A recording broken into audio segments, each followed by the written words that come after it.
Hola, bienvenidos nuevamente a un episodio más de Entre Consultas, el espacio donde exploramos la salud con nuestros especialistas. Y el día de hoy vamos a hablar de pies hinchados, varices, pies diabéticos, que muchos piensan que es algo normal hasta que se convierte en un tema serio. El día de hoy tenemos el placer de tener a la doctora Laura García, es angióloga, cirujano vascular y endovascular, y actualmente presidenta del Colegio de Angiología de Michoacán. ¿Cómo estás, Lau? Ay, muy bien, muchas gracias. Qué bueno que estás bien y qué bueno que nos pudiste dar este espacio para platicar un ratito, doctora. Pues, Lau, dinos, ¿qué es la angiología? Me encanta esa pregunta porque siempre que me presento como soy angióloga, ¿y tú te encargas de las anginas? O sea, siempre. Entonces, no, la angiología como tal estudia el sistema circulatorio, o sea, venas y arterias, ¿no? Hay dos áreas en específico donde nos salimos, que es las arterias del corazón, ahí sí no nos involucramos, ni en las del cerebro, eso ya le toca a otra área de la medicina. Pero todo lo demás del cuerpo es terreno nuestro. Ok. Oye, Lau, ¿y cuál es la diferencia entre un médico general, un cirujano y un angiólogo? El grado de estudio. O sea, el médico general solo estudió la carrera de medicina. Después entras a lo que son las áreas troncales, las especialidades troncales. En el caso de cirugía vascular, la troncal es cirugía general, ¿no? Que a veces la forma más sencilla de asociarlo es que el cirujano general es el que te opera el apéndice, la vesícula, trauma, etcétera, ¿no? Un poquito. Claro. Y después ya viene una subespecialidad en cirugía vascular, ¿no? Que como tal el título completo es angiología, cirugía vascular y endovascular, por lo que hacemos. Y ya el cirujano vascular, o sea, tuvo que haber cursado al menos 2 años de especialidad de cirugía general y luego haber hecho, actualmente son 4 años de cirugía vascular. Ok, o sea, en total para ser angio son 6 de especialidad. Más los 6 de la... Los 6 de... Mínimo 6 y más 6 de medicina, o sea, son mínimo 12. Yo, por ejemplo, mi sede sí exigía, por el tipo de casos, ser cirujano general. O sea, tenías que haber acabado cirugía general y luego hacer angiología. O sea, te aventaste los 4 de cirugía general. Sí, eché los 4 de cirugía general. Sí. ¿Pero presentaste a medicina a los 9 años? Bien chiquita. La verdad es que no perdí ningún año, tuve mucha suerte. No, muy bien, Lau. ¿Y qué significa ser presidenta del Colegio de Angiología de Michoacán? Mira, lo que estamos creando, porque es un colegio que es joven, tiene aproximadamente 10 años de haberse creado. Número 1 es darle visibilidad a la especialidad, ¿no? Porque ¿cuántas personas realmente saben que si tienen pie diabético tienen que ir con un cirujano vascular, ¿no? Sí. O sea, la verdad es que todo el mundo es como, voy con un especialista en heridas, ¿no? Muchas úlceras son de origen vascular, sino es que yo creo que más del 50%. Y si tú no tratas el origen, la úlcera no cierra, claro, ¿no? Entonces, es eso, ¿no? Primero, darle visibilidad. 2, somos un gremio muy unido, afortunadamente, somos muy pocos. Okay. Todavía a nivel nacional no nos damos abasto. Entonces, es eso, ¿no? Crear un gremio que sea unido, que busquemos visibilidad de nuestra especialidad. Y no solamente eso, sino que la gente, que la población conozca, ¿no? Lo que es, estar enfermo y con quién acudir.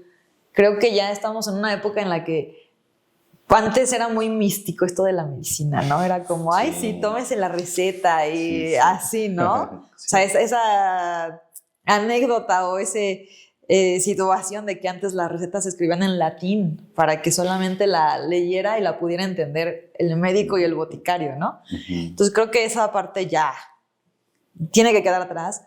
La gente tiene que empezar a conocer sobre su salud y yo pienso que conocimiento es poder. Entre más sepan, más temprano ellos mismos podrán identificar sus síntomas y acudir a tiempo, ¿no? Claro. Sí, de hecho, yo cuando llegué aquí hace 7 años que empezó el proyecto de Centro Médico, todavía sí estaba en un desconocimiento, aún está en un desconocimiento feo la medicina. Y también son temas complejos, ¿no? Y también porque la distancia entre el médico y el paciente siempre fue muy larga.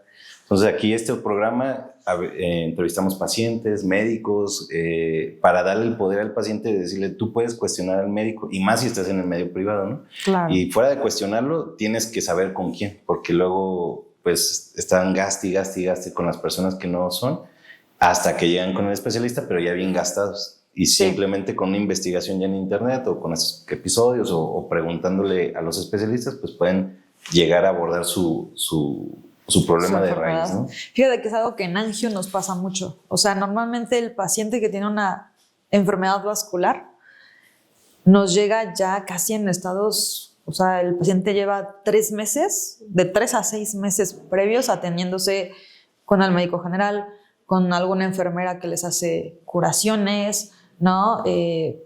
Híjole, aquí también es parte de la cultura mexicana, ¿no? O sea, el Mexican style de, pues primero le pongo sábila y todo esto, ¿no? Sí, entonces te llegan ya bien avanzados y dices, híjole, si me hubieras llegado, muchas veces me hubieras llegado 15 días antes y otra historia te hubiera podido yo resolver, ¿no? Claro.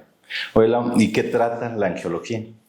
Mira, como te decía, está en todos lados, entonces el espectro que tratamos de enfermedades es súper amplio, pero resumiéndolo a las enfermedades más frecuentes, pie diabético, yo creo que es nuestro número 1.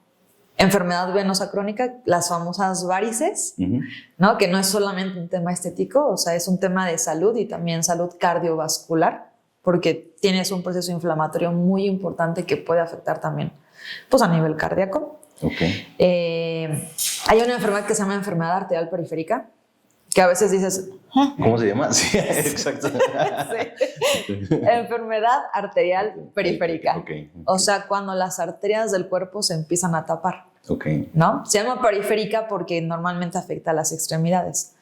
Es el famosísimo se me puso un dedo negro, ¿no? Entonces, también saber que se te ponga un dedito negro le toca al angiólogo, ¿no? Eso es como cuando se tapan, ¿no? Vemos trombos, ¿no? Las trombosis. Vemos aneurismas, que son como chipotes que se hacen en las arterias y que se pueden reventar y sangrar y causar alguna hemorragia importante. También vemos hemorragias, ¿no? O sea, las lesiones vasculares, ya sea por algún traumatismo, en un transoperatorio, etcétera, pues nos toca ahí entrar a resolver esa parte, ¿no? Te digo, es como súper amplio, pero en general creo que podríamos englobarlo en eso. Ok. Ahora, lo que es una arteria y qué es una vena. Ay, amo esa pregunta. Es lo primero que le digo a mis pacientes. Las venas son tubos, todos son tubos y están en nuestro cuerpo. Las venas regresan la sangre del resto del cuerpo, o sea, de tus dedos, así, hacia los pulmones, ¿no? Son las que se encargan de llevar la sangre al pulmón para que se vuelva a oxigenar la sangre. Las arterias son los tubos que salen del corazón y van al resto del cuerpo ya con la sangre oxigenada. Okay. Entonces son un mismo sistema, pero tienen funciones totalmente opuestas. Ya. Pero sin una no puede vivir la otra. Pues sí, no, pues al final se complementan. Claro. ¿Y qué es lo que más estás viendo en tus consultas, Lau? Yo creo que lo que más veo ahorita es enfermedad venosa crónica. Está muy, pues en boga. Creo que es un poquito que la gente se ha podido interesar un poquito más en el tema porque se puso muy de moda el tema del lipedema, que también es un tema de angiología a la par con cirugía plástica, ¿sabes? Entonces, muchas mujeres me están llegando ahorita por lipedema y en realidad tienen lipedema. ¿Lipedema? ¿Dónde está eso? ¿Quién es? El lipedema es un síndrome, ¿no? Que se caracteriza por tener un acúmulo de grasa, sobre todo en las piernas, ¿no? Ahí hay pues lo categorizamos de acuerdo a las zonas afectadas, ¿no? Tipo 1, tipo 2, etcétera. No entremos en detalles de eso, es muy técnico. Pero normalmente son mujeres que bajan de peso, pero las piernas no bajan de peso. Son piernas que duelen. A veces puede o no haber varices a la par. Y tienen una facilidad para que se les hagan moretones. ¿Ok? El clásico es que apenas me rocé y ya se me hizo un moretón. ¿Ok? Entonces, ese es el famosísimo lipedema, que muchas veces se confunde con enfermedad venosa crónica o va a la par con enfermedad venosa crónica. Pero entonces ahí sí el síntoma simplemente es que se te haga el moretón rápido. Piernas dolorosas. Ahí ya te empieza, ¿No? Es lo más importante. Sí. Piernas dolorosas, la debilidad capilar, que es esta facilidad para que se hagan los moretones, son como los dos síntomas más cardinales. Y la distribución de la grasa corporal. Ese es, por eso siempre bien importante que sí tienes que ir con un especialista en lipedema, ¿sabes? O sea, no es como lo vi en TikTok y ya tengo lipedema, no. Sí, ok. Oye, Lau, y en temas, pues si nos vamos yendo de lo menos complejo a lo más complejo, las varices ya lo mencionaste un poquito al inicio, pero las varices es algo estético o es un problema real? No, es una enfermedad real. O sea, toma peso en lo estético porque a las mujeres pues, no nos gusta ver varices y a los hombres tampoco, ¿no? Pero yo siempre les digo, a veces las varices es el precio que pagamos por caminar en dos piernas, ¿no? Porque cuando todo el tiempo estás de pie, la sangre, por efecto de fuerza de gravedad, se va hacia tus pies, ¿no? Y habrá pacientes en los que solamente digan, ay, tengo una venita saltada.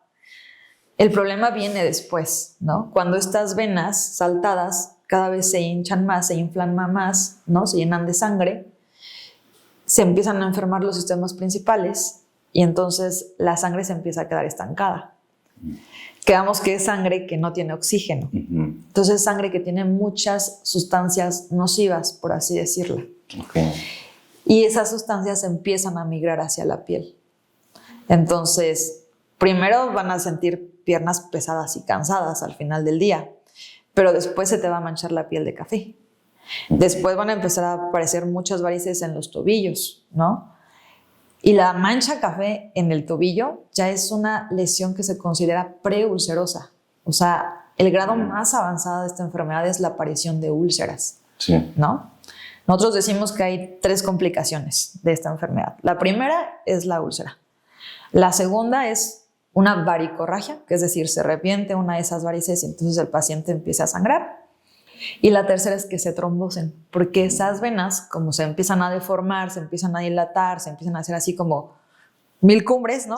Todas llenas de curvas, hacen trombos. Ok, o sea, las varices sí te puede llevar a una trombosis. Pues, sí te puede llevar a una trombosis, tener varices. Y las varices no discriminan, ¿verdad? Hombre, mujer. No discriminan. Hay una tendencia más frecuente en las mujeres, sí hay una carga un poquito más fuerte hacia las mujeres, pero no discrimina. O sea, tanto hombres como mujeres. Sí. ¿Y por qué tiende a ser más para la mujer? Hay varios factores. Uno es la cuestión hormonal, ¿no? Es algo que se ha estudiado, que se ha visto. 2, pues las mujeres se embarazan y los hombres no. Cuando uno se embaraza, el útero cuando crece presiona la vena cava, que es esta vena que está en el centro del abdomen. Y eso aumenta la presión en las venas de las piernas. Entonces ahí el famosísimo, es que tuve a mis bebés y después me salieron varices, ¿no? Y a veces me gusta decirles, esto es más física que medicina, sobre todo para que lo entiendan los pacientes, ¿no? Porque si yo me pongo a hablarles de molecular y la interleucina, o sea, tampoco. No, pero a ver, físicamente te está pasando esto, si ellos entienden lo que les pasa, entienden por qué el tratamiento. Claro. Y ahora la pesadez en los pies, ¿algo normal o una alerta? No, ya es una alerta. Ya es una alerta. Primer síntoma, te tocan medias. No, ya es una alerta. O sea, ya es un síntoma.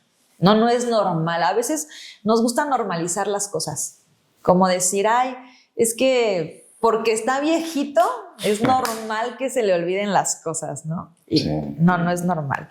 Porque estoy creciendo, ya es normal que sienta pesadas las piernas. No, tampoco no es normal.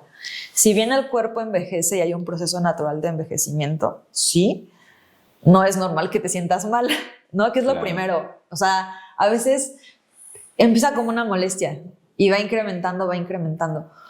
Y hasta que se vuelve insoportable es cuando dices, no, sí tengo que ir al doctor. Entonces, hay que ir antes. Sí. Ok. Y Ahora, ¿por qué se hinchan los pies? ¿Te acuerdas que hablábamos de la parte de física, ¿no? Que es sangre estancada en los pies. No es agua en este caso, por así decirlo. Okay. No me gusta decirles que es... Incluso el hinchazón es muy diferente a cuando se trata de otras cosas médicas como una falla renal o una falla cardíaca. No. Okay. El edema venoso es un edema que, número uno, amanecen a todo dar y en la tarde ya traen los pies cargados e hinchados, ¿no? ¿Te acuerdas que platicábamos de la física? Que si tú estás de pie, la sangre se va hacia los pies. Si tus venas pierden la capacidad de regresar la sangre del pie hacia el corazón, bueno, hacia los pulmones, se va a quedar estancada en los tobillos. Y por eso se hinchan los pies. Por eso que el tratamiento es la medida de compresión, porque si yo aprieto, pues la sangre sube. Okay. Entonces hay mucha diferencia con los pacientes de nefrología que se le hinchan los pies o que llegan como, pues sí, con agua, ¿no? Que llegan a esta hinchazón. O sea, sí son dos diferentes. Sí, de hecho, por ejemplo, el edema cardíaco o renal, tú los aprietas y haz de cuenta que estás apretando un squishy. O sea, son blandos, son suaves. Y el edema venoso no suele ser tan suave. Acá es muy blando, o sea, muy blando. Okay. Les presionas con el dedo y se marca tu dedo así 2 centímetros de profundidad, ¿no? Ok, entonces, ¿cuál sería la pregunta correcta con estos pacientes? Porque tenemos muchos pacientitos de nefro y pues mencionan esto de estoy hinchado los pies, pero para saber si es de angio o de nefro, la pregunta sería, ¿amaneces bien y se te hinchan en la noche o te apachurras y pareces como una esponjita? Yo creo que uno de los principales es amaneces bien y se te hincha en la noche. Okay. Ese es un factor muy importante. 2, tu enfermedad renal, ¿qué tan controlada está? ¿No? Si me dices, soy un paciente renal que estoy en hemodiálisis y me dan mis sesiones y siempre estoy apegado, controlé muy bien mi diabetes o mi hipertensión, ¿no? Y aún así, a pesar de eso, siento hinchadas y pesadas las piernas, entonces sí requieres una valoración, ¿no? Okay. Que de por sí el paciente renal siempre necesita un seguimiento por un cirujano vascular. Siempre. O sea, el renal siempre tiene que ir seguido por un médico vascular. Ok. ¿Por qué? En la enfermedad renal llega un punto en que pues, el riñón va a dejar de funcionar. Y es cuando empiezan con las diálisis y las hemodiálisis. Tú seguramente habrás visto en la hemodiálisis a los pacientes con sus catéteres. En la actualidad lo que buscamos los cirujanos vascular es una campaña que se llama Fistula First, ¿no? Sí. ¿Qué es? Cuando tú hemodializas a un paciente necesitas un acceso donde el flujo de sangre sea muy grande, tanto sacarla como poder meterla, ¿ok? Lo que nosotros hacemos es unir una arteria y una vena, en el brazo normalmente, para que la vena me mantenga un alto flujo y entonces yo pueda hemodializar a mi paciente desde esta fístula. Si yo lo hago con una fístula, las punciones son cortas, ¿no? Se usa una aguja de gran calibre, pero no es lo mismo que traer un catéter que me llega directo al corazón. ¿Cuál es el tema aquí? Tú siempre vas a ver que el paciente renal llegó con el nefrólogo ya cuando ya estaba en urgencia de diálisis, o sea, ya. Y les ponen catéter. Porque la fístula tarda unas 3 semanitas en estar lista para que la puedan funcionar. Cuando tú pones un catéter es un cuerpo extraño. Entonces la vena empieza a responder a ese cuerpo extraño y se empieza a hacer chiquita. Entonces llega un punto en que el catéter ya no sirve porque la vena ya se cerró sobre el catéter porque lo quiso como expulsar, ¿no? ¿Cuál es el problema? Que vas perdiendo accesos vasculares. Te vas quedando sin herramientas para poder hemodializar al paciente. Entonces te vas a echar primero las del cuello, luego las femorales y después ya te quedas sin opciones o te vas a opciones mucho más dramáticas que es usar directo la cava o directo el atrio, etcétera, ¿no? Claro. Y la intención del Fistula First es que la fístula dura más tiempo, como todo se hace a nivel local, no me va a cerrar las venas del tórax. Entonces, no me voy a quedar sin opción antes de tiempo. El meter catéteres desde el inicio, que a lo mejor es muy cómodo, ¿no? Es un procedimiento menos agresivo, no es quirúrgico, lo haces En una urgencia está súper indicado, ¿no? Pero te vas quitando opciones de tratamiento. Y en un paciente renal, el acceso vascular es su vida. Sí, que tú puedas dializarlo es su vida. Entonces, si tú empiezas a meter catéteres en etapas muy tempranas, le estás quitando años de vida a tu paciente. Claro. Entonces, ahí sí siempre es como hacernos nosotros, ahora sí que a la par con los nefrólogos, ¿no? Órale, entiendo, está en urgencia dialítica, pon el catéter, mientras yo también a la par le hago su fístula para que madure y podamos quitar ese catéter y no perdamos los accesos vasculares, ¿no? Y le demos más vida, más tiempo de vida al paciente. Sí, y yo creo que también les impacta en la calidad de vida, ¿no? Un acceso de fístula a un catéter. Sí, pues es que imagínate aquí tener que estar cubriendo y medio bañarte y ella se mojó o ya se infectó, Sí, ¿no? sí. La fístula por eso es el de elección. Que también tiene sus bemoles la fístula, sí, claro, o sea, al final estamos creando algo antinatural, Claro, ¿no? claro. Pero por eso la campaña Fístula First. O sea, el chiste es darles más tiempo a los pacientes. Sí, fíjate que aquí tenemos el doctor Pedro, pues él es muy conocido en nuestra zona. Él es de los primeros cubanos que llegaron aquí con nosotros y se le hacía bien raro lo del catéter porque allá en Cuba la gran mayoría se les pone fístula. O sea, como que decía, pues el catéter, como que lo dudaba, ¿para qué? ¿Por qué? ¿O qué onda? Yo les digo, no, pues es que es costoso, el tema de gobierno, etcétera. Y luego ya el paciente cuando está en la privada, pues también, o sea, muchos porque aquí tenemos una unidad que me dicen, pues es que pues 25, 30 mil pesos para mi fístula o 25, 30 mil pesos para mis sesiones o 25, 30, o sea, como que ya empieza pues como la dificultad pues de cada paciente, ¿no? Claro, o sea, la primera es la dificultad económica, no es lo mismo poner un catéter que llevar a cirugía a crear una fístula. Claro, pero a lo mejor sí no tienen, no deciden hacer esa inversión porque no tienen toda la información, porque también en la zona también, como lo que tú dices, pues a lo mejor llegan que ya está en muy, crisis, sí. O sea, llegan ya en crisis. No tenemos esta cultura de la prevención en México, Sí. ¿no? O sea, ¿cuántos de nosotros nos hacemos laboratorios anuales como debería de ser, ¿no? Siendo sano, una vez al año hacerte un check-up.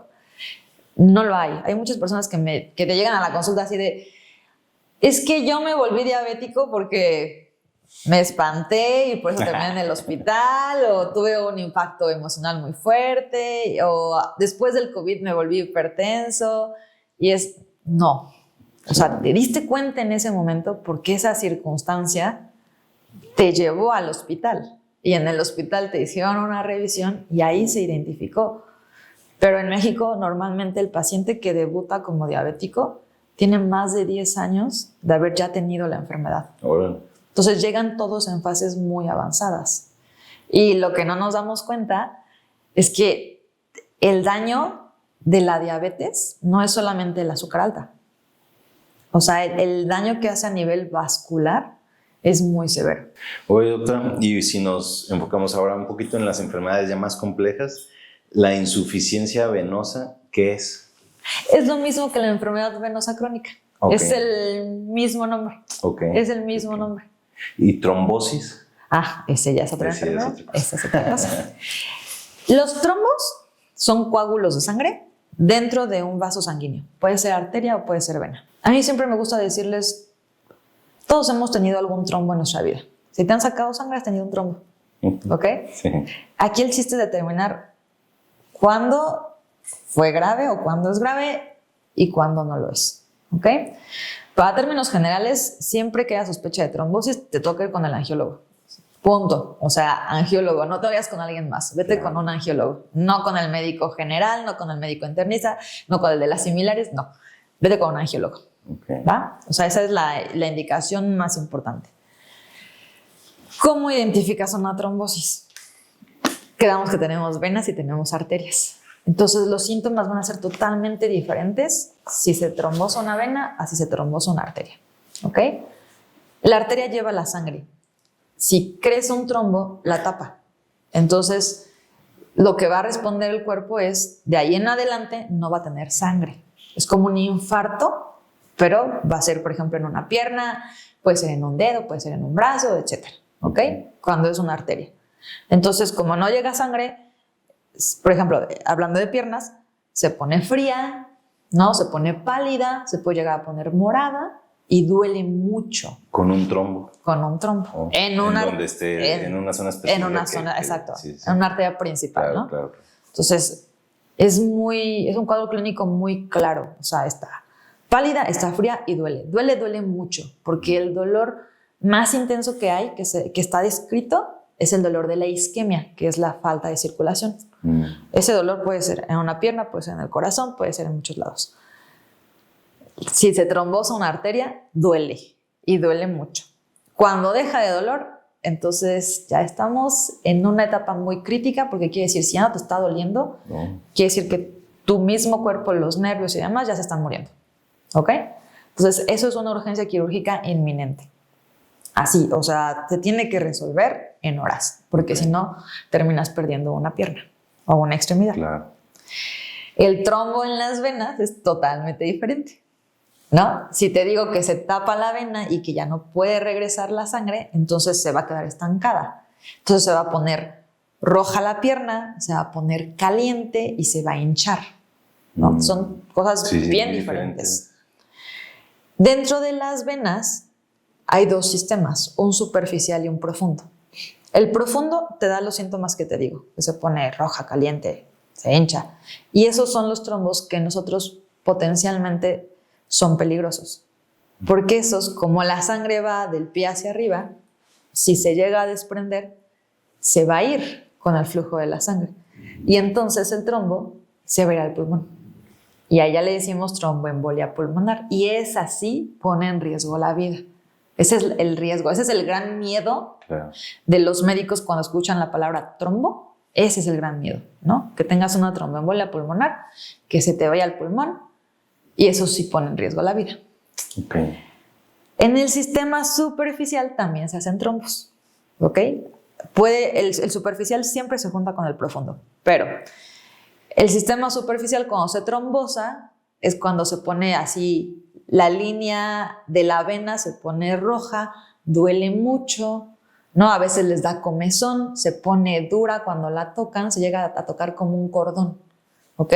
También esa es chamba del angiólogo, determinar qué tan peligrosa es. Y eso ya lo determinamos nosotros con ultrasonido, viendo la ubicación, qué tan proximal está el sistema profundo, qué tan larga es la trombosis, etcétera. ¿Ok? Ok.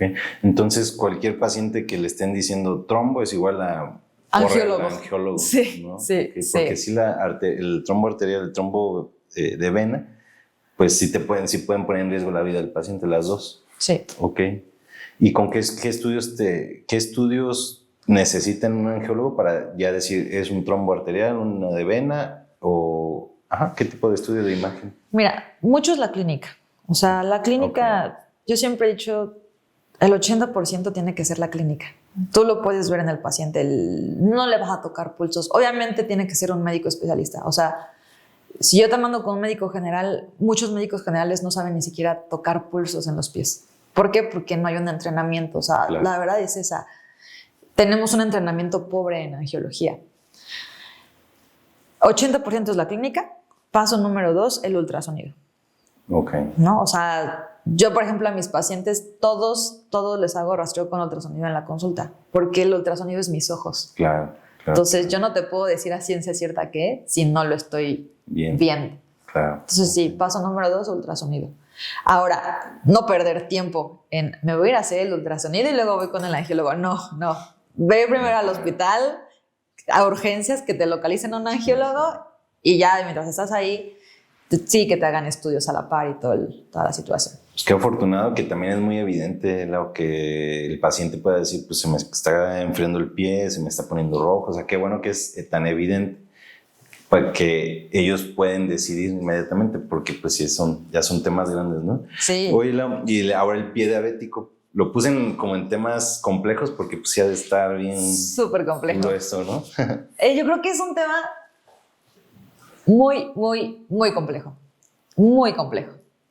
O sea, el pie diabético, a grosso modo, lo dividimos de acuerdo a qué está afectado, ¿no? La diabetes me empieza a afectar los nervios del pie. Entonces me modifica la sensibilidad. El diabético muchas veces no siente con la planta del pie y no se da cuenta. Entonces, el perder la sensibilidad, yo siempre les he dicho, el dolor es un mecanismo de protección del cuerpo para decirte algo está mal.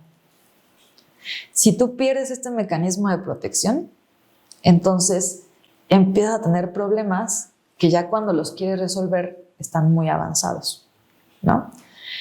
Tienes lo que es el pie diabético, vamos a ponerlo en grosso modo en 3, Okay. ¿sale? Y esos 3 pueden estar los 3 sonidos, pueden estar híbridos, etc.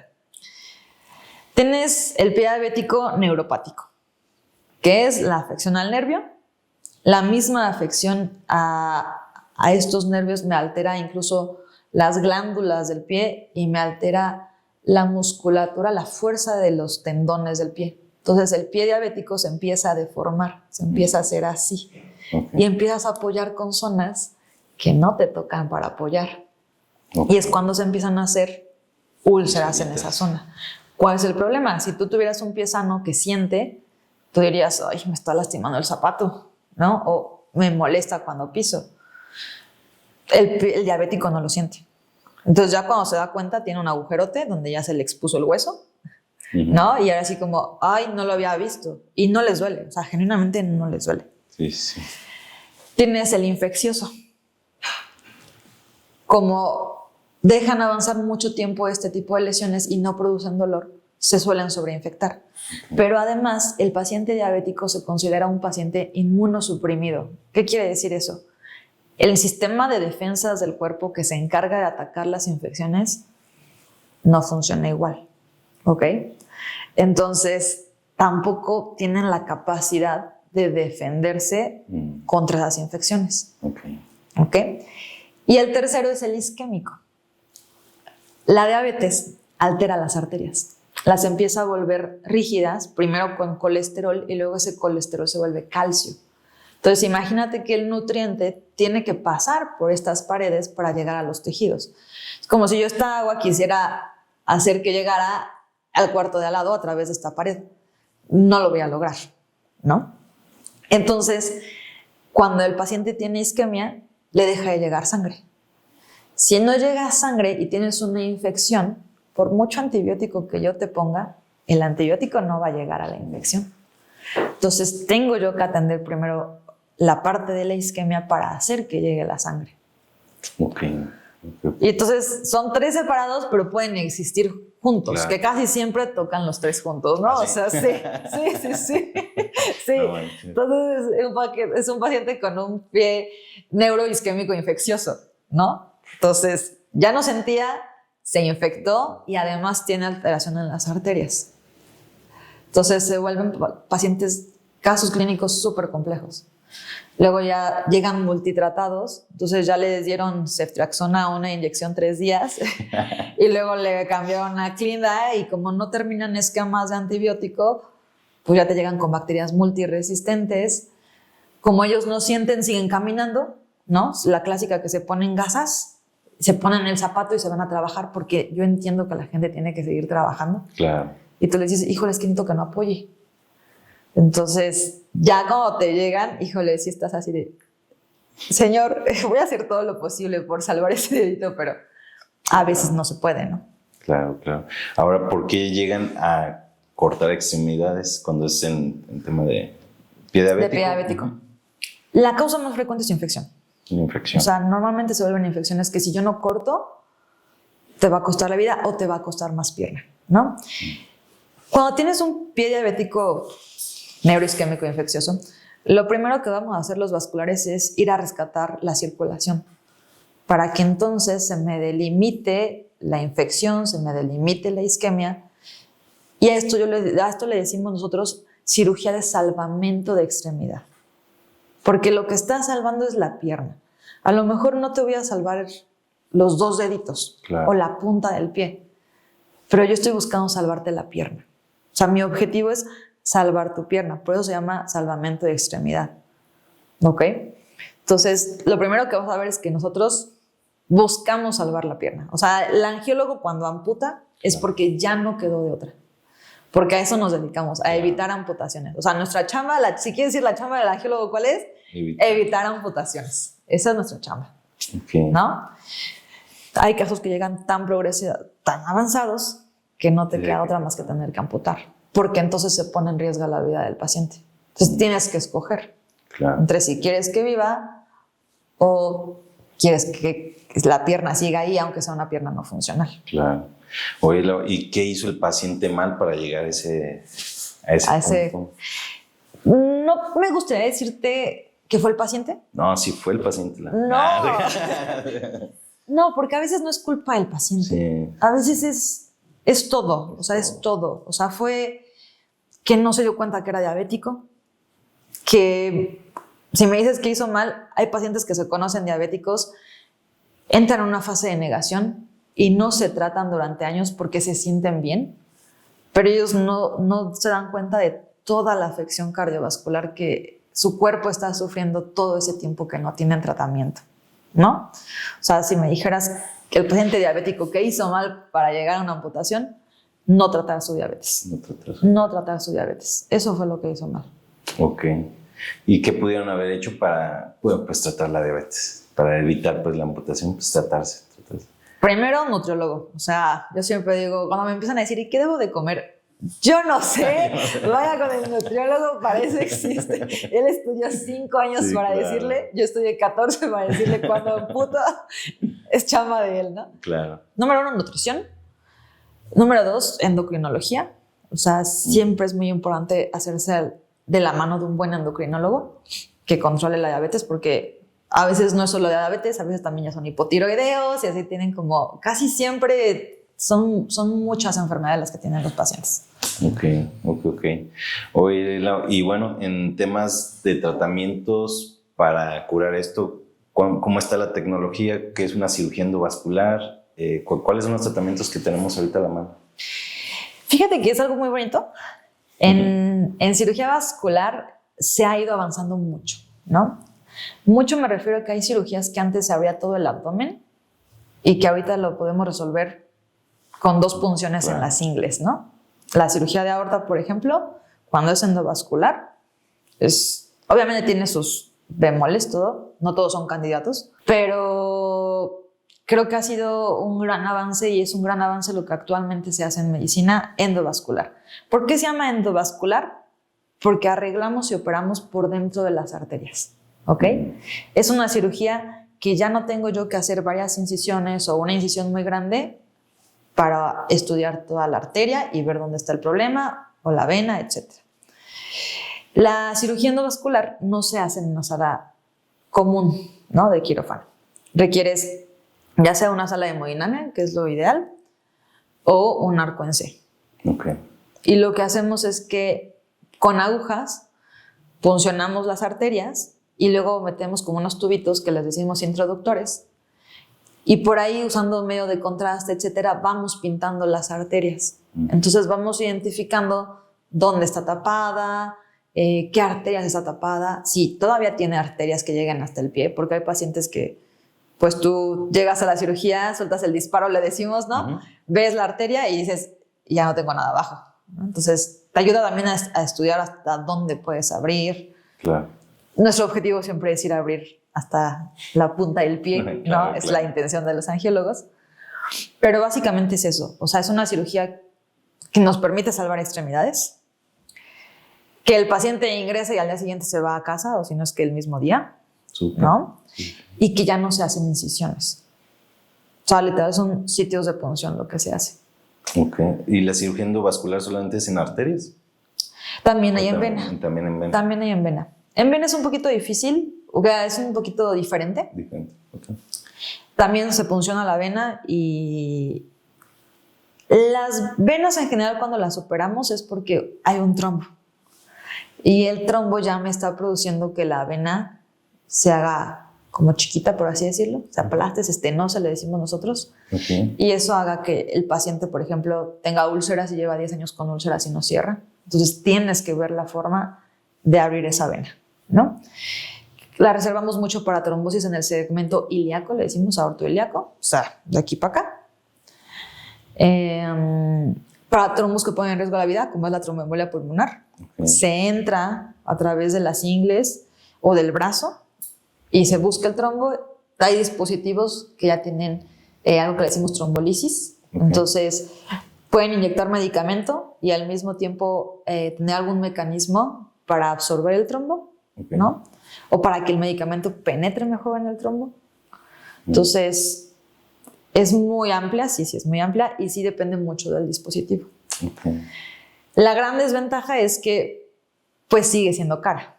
Claro. O sea, el material, pues, si yo te digo, no sé, un balón, que son los globitos con los que abrimos las arterias, pues puede estar rondando, ¿qué te gusta? 10, 20 mil pesos.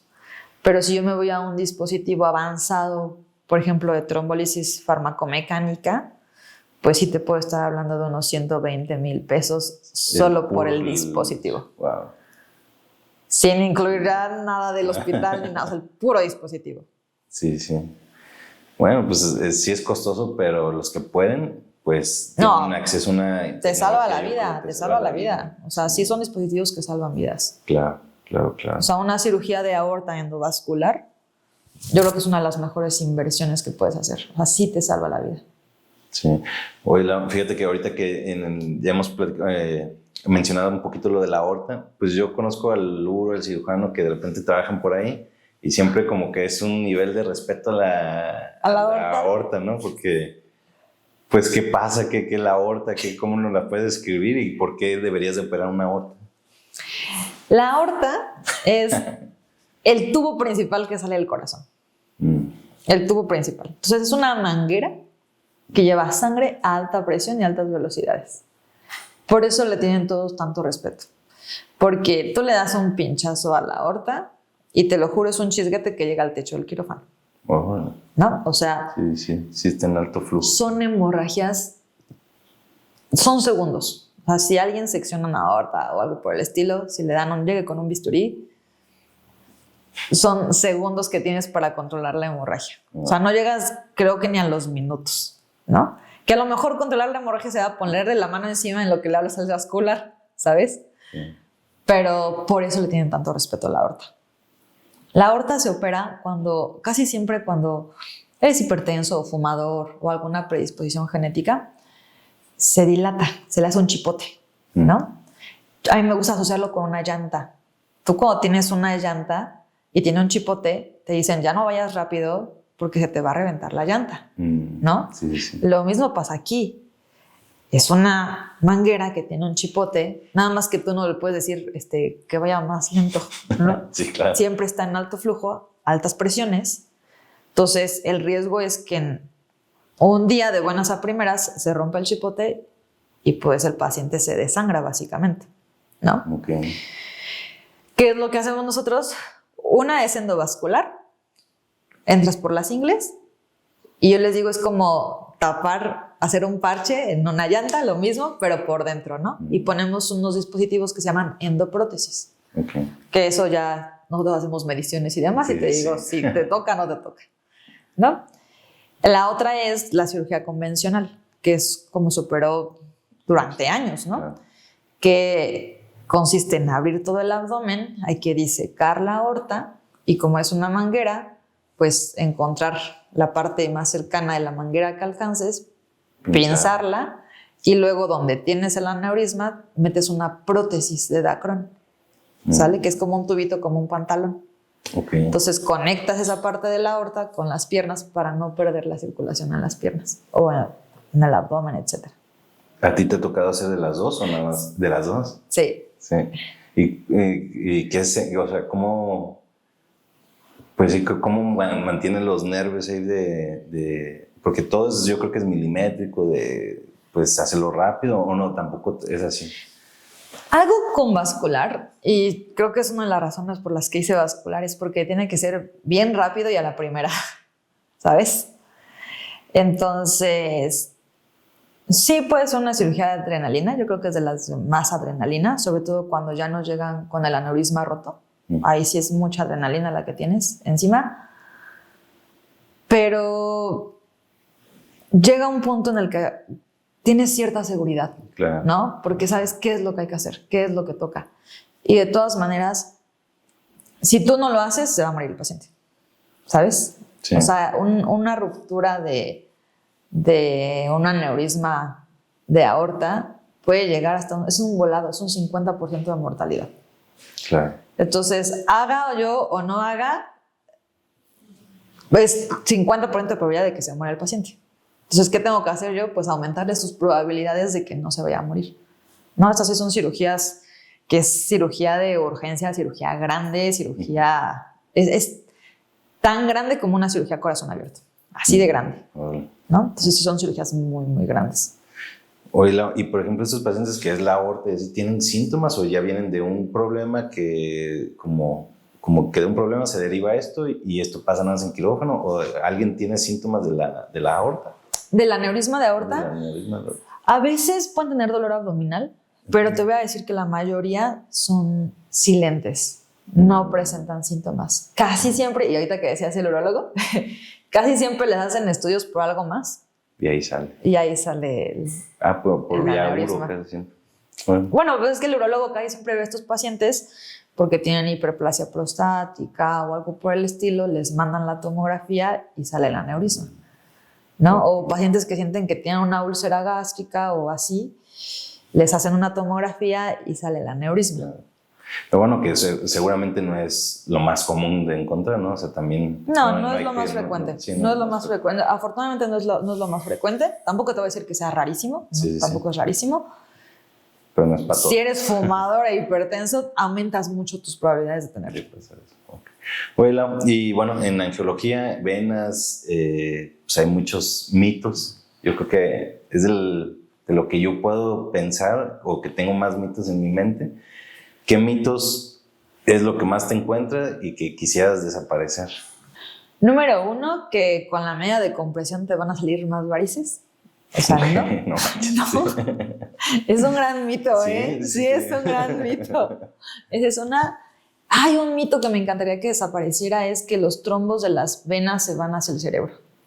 Ah, sí, es un gran mito, un gran mito. O sea, para que eso pase, no te voy a decir que es imposible, claro, pero tienes que tener una malformación cardíaca para que eso pase, ¿no? Y se llaman trombos paradójicos y son muy raros, muy raros, ¿no? Sí. Entonces, ese es el primer mito que me gustaría erradicar, porque hasta conozco médicos egresados que tú le dices, a ver, ¿verdad o falso?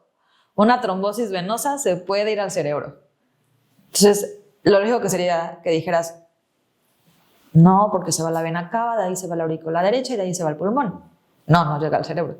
Entonces, hay gente que te dice, no, sí, se va al cerebro. Y tú, no, el trombo venoso de las piernas no se va al cerebro. ¿No? Sí, fíjate que ahorita que lo comentas, sí tuve 1 o 2 pacientes que tenían trombo, están en el regio, nos marcan, y me decían, pero es que se le va a ir al cerebro. Y yo tenía el conocimiento de que es al pulmón, y yo, pues según yo es el pulmón, no, el cerebro que hay que operar de volada. Y yo, bueno, ya sea pulmón o cerebro, pues hay que atender ese Así que se tiene que atender. Pero sí es algo que tienen pues mucho, que el trombo se va al cerebro. Okay. Sí. Okay. O sea, sí son peligrosos, sí son de cuidado, sí hay que atenderlos, pero creo que tienen mucha más mala fama de lo que realmente hacen. Ya. Pues otro mito es, todo esto es para puros señoras mayores, todo lo de las varices y eso, pues no, ¿verdad? No es solamente de personas grandes. Yo creo que el paciente más joven que he tenido con varices quirúrgicas tenía 17 años. Digo, a veces se asocia a que nacieron sin válvulas en las venas y eso perjudica más los síntomas. O sea, en angiología vemos patologías desde pediátricos hasta ancianos. Como abarca todo el cuerpo, claro, me abarca incluso todos los rangos de edad. En niños vemos malformaciones arteriovenosas, ¿no? Que son tumores con los que nacen los niños. Entonces hay que ir a controlarlos y cosas por el estilo. Ok. Y un mito, bueno, no es mito, yo lo siento aquí en la población, una realidad fuerte es, llevo 8 meses con mi herida y no me cierra, pero me dicen que ya en 1 mes, 2 meses, según yo, o bueno, pues ya tú nos dirás, ¿en cuánto tiempo debería de cerrar una herida de pie diabético? Una herida, para empezar, que lleva más de 3 semanas, ya no es herida, ya es úlcera, ¿ok? Ya por definición es úlcera, ya no es una herida lo que tienes, es una úlcera. Y las úlceras, no te puedo, y no me gusta decirle a los pacientes como sí, en 1 mes va a cerrar. porque depende mucho del estado nutricional del paciente, del control de la enfermedad de base y del por qué se está haciendo la herida. Sí te puedo decir que no debe tardarse más de 6 meses. Sí, no debe tardarse más de 6 meses. O sea, y tiene que ir progresando. Si se estanca, algo te está fallando y tienes que volver a estudiarlo como si estuviéramos desde cero. Claro. ¿Okay? Yo creo que la mayoría de mis pacientes en menos de 3 meses cierran sus heridas, Bueno, ¿sabes? sí. Más o menos, el máximo será 6, yo creo, pero ese es así que tu parámetro. Ok, unos 3 meses entra dentro de lo normal, Sí. pero ya después, sí, porque luego me han mandado fotos y yo no veo la evolución tanto, pero pues aquí está más, ha estado más tiempo los flebólogos que mantienen pues eso y les digo, pues no sé, a lo mejor pues pues, a lo mejor están invirtiendo fuertemente en sus cosas privadas. Sí. Su casa, su No. carro. Pero no, yo les digo, bueno, pues lo ideal yo creo que deberíamos de pensar que se tiene que cerrar y no tiene que estar el mes 1 y el mes 9 casi similar. Exactamente, igual es normal, exacto, ¿no? Mira, hablando de causas, ¿no? Porque ya cuando hablamos de úlceras se tiene que catalogar. Es una úlcera venosa, es una úlcera infecciosa, es una úlcera arterial, es una úlcera por presión, ¿no? Que esa es la de los pacientes que me los dejan inmovilizados, ¿no? Y que no me los mueven en casa y por eso se ulceran. Si es venosa, si yo trato la enfermedad venosa, desaparece la úlcera. ¿Ok? Si es infecciosa, si yo trato la infección, desaparece la úlcera. Si es arterial, si yo trato la enfermedad arterial, desaparece la úlcera. Entonces a veces les digo, las úlceras no se trata de ponerle polvitos, pomadas, ungüentos, parches. O sea, la úlcera se trata de identificar por qué se hizo y trata el origen de la úlcera. Por eso las úlceras que vemos los angiólogos cierran, porque tú tratas el origen. Sí. O sea, a mí no me vas a ver poniéndole 30 productos a una úlcera.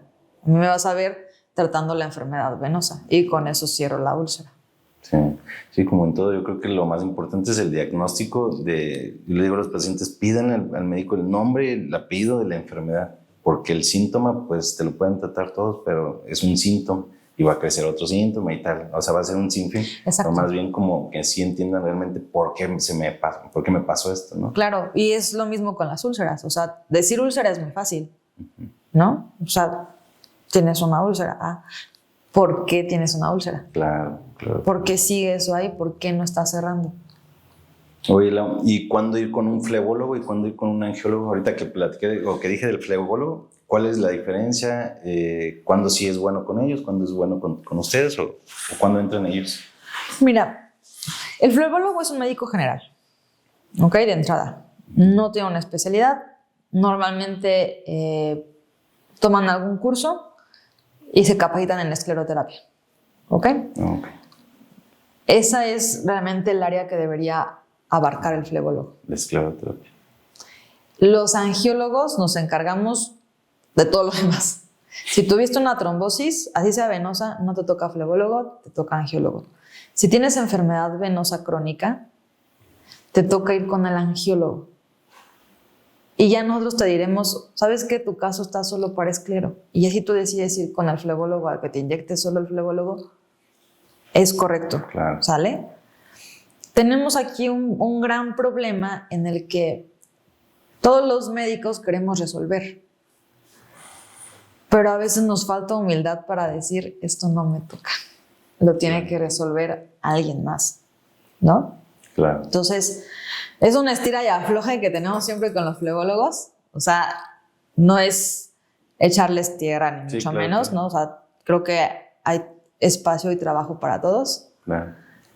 Pero sí un flebólogo debería ir asesorado por un angiólogo. Porque un flebólogo al final es un médico general. Claro. Que tomó un curso de 6 meses. Y un angiólogo es un médico general que se echó 7 años, además, Sí, ¿no? para poderte decir si sí o si no. Sí, pues ahora sí que los angiólogos tienen un trabajo fuerte de divulgar quiénes son ustedes, porque yo creo que el flebólogo sí domina en muchos lados de México, en cualquier ciudad, pues, ¿no? Sí. Mira, yo la verdad, yo soy de Ciudad de México. En Ciudad de México no lo ves porque es muy penado por COFEPRIS. O sea, COFEPRIS sí, está bien bravo con ellos, pues. En Ciudad de México todo es mucho más regulado, no te voy a mentir, todo está súper regulado. Y aquí, pues tú dime quién se va a venir de Cofepris a andar buscando flebólogos. Pues no, la verdad es que no, difícilmente. Y tampoco se trata de hacer una cacería de brujas, o sea, Sí, no va por ahí.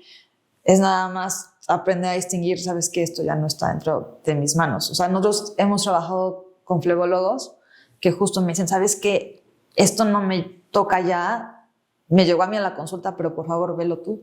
Claro. ¿No? Claro. Porque ya no me compete. Y aparte creo que es algo súper sano. O sea, aparte te quitas peso de encima, ¿no? O sea, tengo este caso bien complejo, toma, te lo regalo. Sí, que ahí pues entra la multidisciplina, el quitarte el ego y tal, pero así como tú dices, pues sí te quitas un peso de encima, que casi siempre lo hacen ya cuando el paciente quiere golpearlas, ¿no? De que dices, no me están ayudando. No, cuando ya llevan 6 meses yendo a que les hagan curaciones y cada curación se la cobraron X cantidad, ¿no? Y ya vienen súper sangrados y cuando llegan contigo le dices, híjole, es que sabes que necesito operarte para que esto se acabe. Y te dicen, oiga, pero es que ya no tengo ni un peso, ¿no? Sí. Entonces dices, híjole, podríamos haber ahorrado unos cuantos miles de pesos antes, sí. ¿no? Para darte una mejor atención. Oye, ¿algún caso que pues ya has tenido una experiencia en el medio privado, en tu formación como cirujano?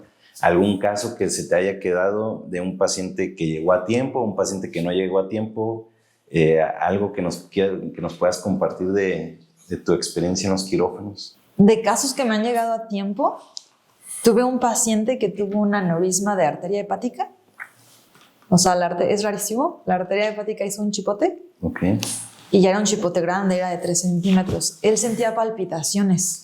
Muy raro, a su cuadro clínico no era el típico, él sentía como palpitaciones en la boca del estómago. Y ahí sí creo que fue muy importante el abordaje que se le hizo. Lo aborda primero un médico general y le manda a hacer un ultrasonido. Y el radiólogo, no es tan fácil detectar un aneurisma de arteria hepática, detecta en el ultrasonido el aneurisma. Y entonces el mismo médico general dice, ¿sabes qué? Buscamos angiología, o sea, se fue directo con el cirujano vascular, ¿sabes? O bueno, conmigo en este caso. Un chico de 34 años, creo, bien joven, la verdad bien joven. Y a un chipote que decías, cuando empiezan a dar síntomas es porque ya se va a reventar, porque ya se va a romper. A él lo operamos vía endovascular, ¿no? Un piquetito en la ingle y otro aquí en el bracito. Y súper bien. O sea, le fue súper bien. Le pusimos un stent y ya con eso quedó resuelto el caso, ¿no? O sea, esos casos que dices, si no lo hubieran detectado, no lo hubieran abordado y se hubiera roto, no estaríamos contando la misma historia. Y se pudo protocolizar muy bien a tiempo y todo. O sea, sí llegó a tiempo. Sí, llegó bueno, no sin querer queriendo porque se fue a atender su síntoma. Sí, porque él me decía, es que algo no me checa porque siento que me late algo aquí. Y yo así de... No está tan común que sientes que te late algo en la boca al estómago, ¿no? Y de pacientes que me han llegado tarde... Todos. No todos, sí te puedo decir que la mayoría llega tarde. Me acuerdo mucho de una paciente, su hija se llama Alejandra. Me llegó 3 meses después de una trombosis aguda arterial. O sea, empezó con que le dolía mucho la pierna, se le puso pálida y después entró en la etapa en que ya no la sentía. Y como ya no la sentía y ya no le dolía, pues no buscó un doctor. Después empezó a dejar de moverla. Ya no sentía el pie, ya no movía el tobillo, ya no movía la rodilla. Entonces, ella me llegó tarde. Cuando llega conmigo a la consulta, desafortunadamente lo único que le podía ya yo ofrecer a amputar arriba de la rodilla, porque eso mismo que se queda, que se está muriendo, que es tejido que se está muriendo, está soltando sustancias tóxicas a tu cuerpo. Entonces te puede producir pues un paro cardíaco, te puede producir lesión renal.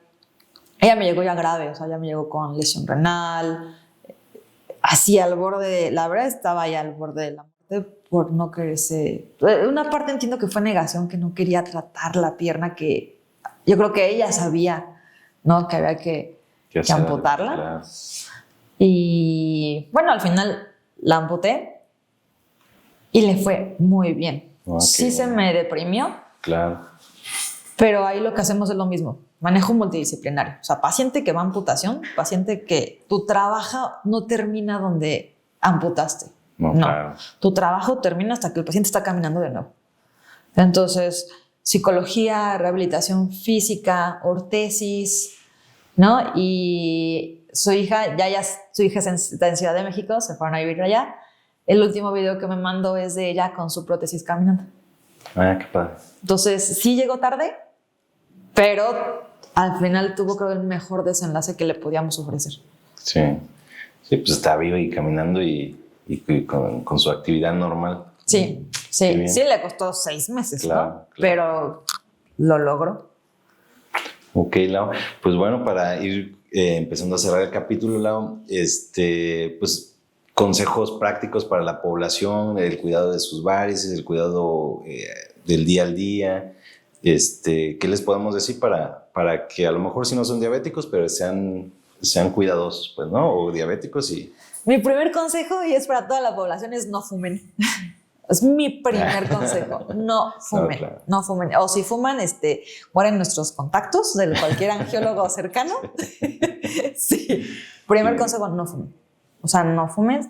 Segundo consejo, mínimo media hora de ejercicio diario. El que quieras, sí. el que sea.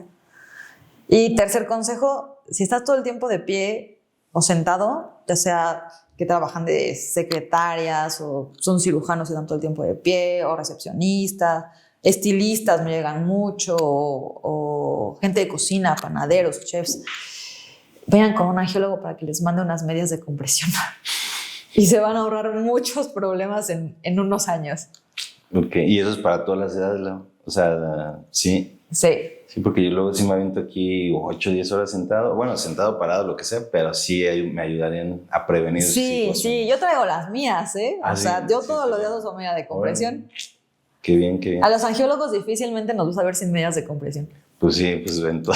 Sí, ya ves todo. Sí, y dices, el colmo, no, sí, sí. Ok, Lau, ok. Y bueno, pues algo que quieras comentar para ir terminando. No, pues nada. Estamos aquí, estamos muy contentos de empezar a trabajar acá en Nuevo León y que nos vea mejor y mejorar sobre todo la salud vascular de los pacientes ahora de este lado. Sí, fíjate lo que me da muchísimo gusto.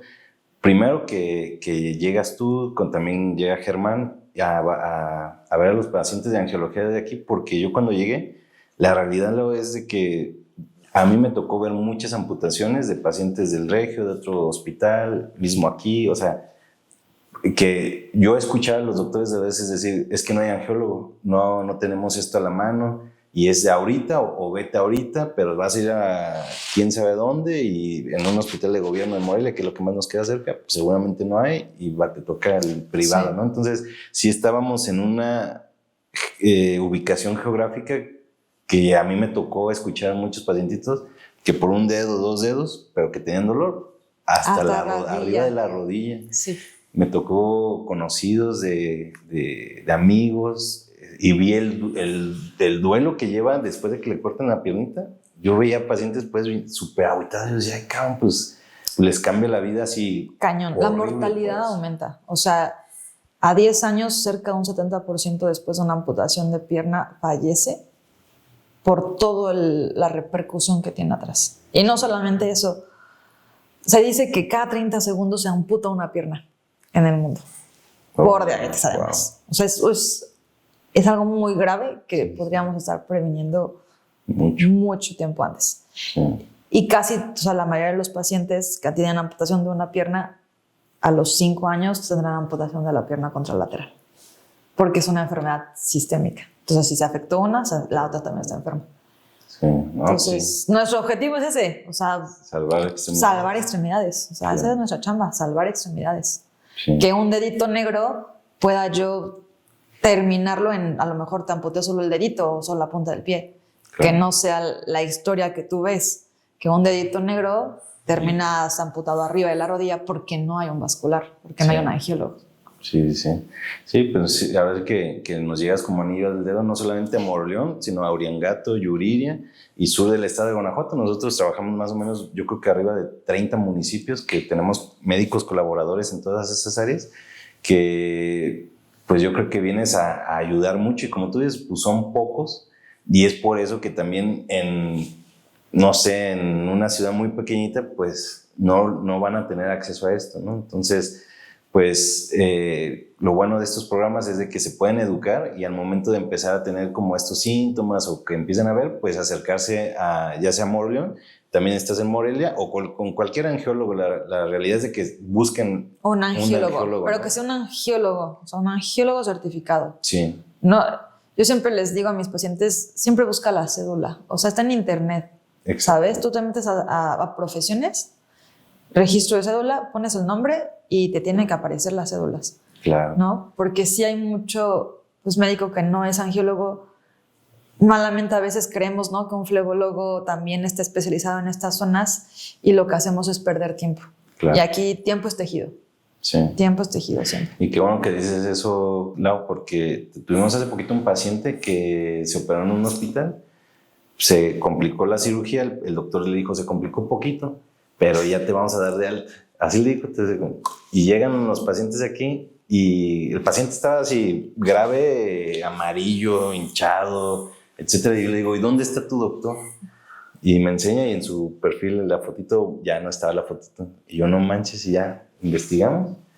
Pues sin cédula, pues el doctor, ya luego me dicen pues el nombre y todo, pues yo lo conozco, pues médico general que pues ha hecho vesículas, ha hecho partos, etcétera, pero la que vino es Katy, Catalina, y su papá pues estuvo a punto de perder la vida y ella dice, hubiera checado simplemente la cédula, porque si a lo mejor hubiera tenido una recomendación o otra, y checo su cédula, pues todo esto no hubiera pasado. Porque literal no era para tanto, pero creo que le quitaron la vesícula, pero le desgarraron las vías biliares. Una lesión de vía biliar. No, estuvo bien. Y se ponen bien rudas esas. Se puso bien ruda, pero sí, yo creo que en todas las especialidades, si te van a operar o te están proponiendo pues un tratamiento invasivo, no tan invasivo, pero asegúrate, pues, como dices tú, está en internet, súper rápido, buscas, te aseguras, y bueno, ya si toca una complicación de alguna cirugía, pero con tu cirujano,